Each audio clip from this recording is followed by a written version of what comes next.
You know the feeling. You are living completely on autopilot. Your days run together in a blur of constant exhaustion, and finding the motivation to do anything beyond the bare minimum feels nearly impossible. Which raises a difficult question. Why should you even bother trying to improve yourself? The psychologist Jordan Peterson offers a blunt answer.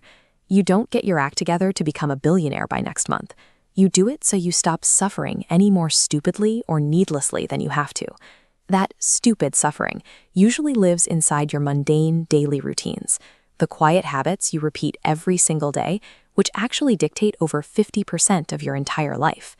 Over the next 30 days, we are testing 10 specific habits focused on health, productivity, and mindset. This experiment isn't about piling exhausting new chores onto your calendar. It is a systematic elimination of the invisible micro-frictions that are currently draining your energy. We start with your physical baseline: strict sleep and wake times, heavy daily hydration, and 30 minutes of deliberate exercise. The first few days are genuinely miserable.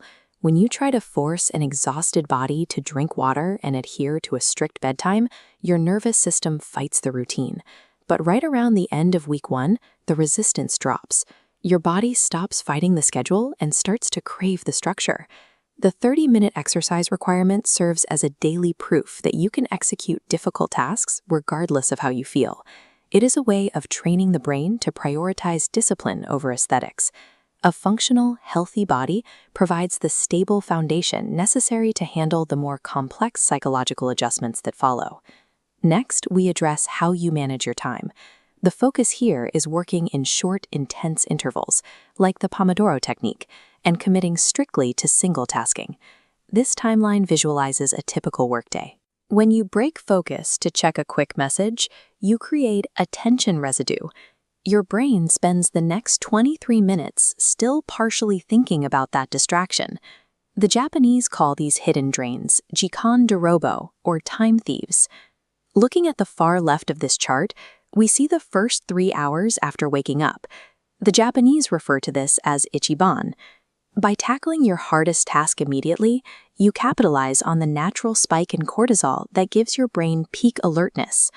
To guarantee you use that window effectively, you apply nemawashi, or route preparation. You lay out your clothes and write down tomorrow's exact goals tonight. By the time you wake up, you have already eliminated morning decision fatigue. The final habit relies on motivational, the avoidance of waste. You dedicate 60 minutes every evening to rapidly clear out open loops, paying bills, answering lingering emails, or filing documents. Productivity is a matter of recognizing that your focus is a limited resource.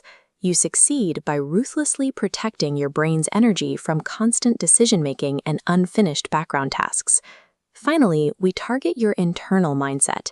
You can execute perfect time management and possess flawless physical health, but an overthinking mind will actively sabotage those advantages. You cannot think your way out of a negative thought loop. The only reliable mechanism to silence an overactive brain is to take a small, immediate physical action.